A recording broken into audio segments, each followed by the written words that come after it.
अगदी वेळेवर ठेवलेल्या माझ्या हातच्या हळदी कुंकवाला शोभा कोणामुळे आली ना ते सांगते चला. पण त्या अगोदर रुटीन शेअर करते थोडं तुमच्यासोबत. आता हळदी कुंकू म्हणलं की त्या दिवशी घरात रोजपेक्षा जास्त धावपळ असते आणि त्यात आज एक्स्ट्रा काम म्हणजे काल गव्हाचं दळण करून आणलं होतं, तर ते पण छान दळून घेऊन डब्यात छान भरून ठेवलं.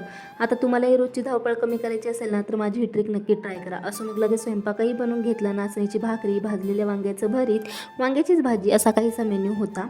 आणि लगेच आयुष्यासाठी पण भरपूर भाज्या टाकून नाचणीचं आंबील करून घेतलं, कारण त्यामध्ये ना जीवनसत्व जास्त असतात. तुम्ही नाचणीचा वापर कशा करताय मला सांगायला विसरू नका बरं का. आता किती काम करा मात्र देवासमोर बसूनच मन प्रसन्न होतं. सगळं काम झालं आणि जेवायला बसले की जस्ट ननबाई आल्या. तसं तर मी त्यांना आमंत्रण दिलं होतं, परंतु त्यांचं नक्की नव्हतं, पण त्या आल्याने घरात वातावरण आनंदमय झालं. कार्यक्रमाला पूर्णपणे शोभा आली.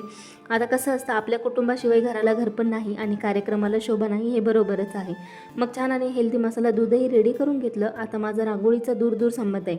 तर हे काम आज मी माझ्या लाडक्या भाचीला दिलं होतं. आता तुम्हाला कसं वाटलं त्यांचं काम हे मला नक्की सांगा. एवढा करता करताना 7 कधी वाजले कळलंच नाही. मग पटकन रेडी झाले, काही फोटोज काढले, ते तुमच्यासोबत पुढे शेअर करेनच. हळदी कुंकवाला आलेल्या बायकांना दूधपान दिलं, त्यांना हळदी कुंकू लावून छान असं वाणही दिलं. धावपळतच का असे ना, पण छान असा हळदी कुंकू सोहळा पार पडला आणि असा संपवला आजचा दिवस. चला भेटू पुन्हा नवीन ब्लॉगमध्ये, तोपर्यंत बाय.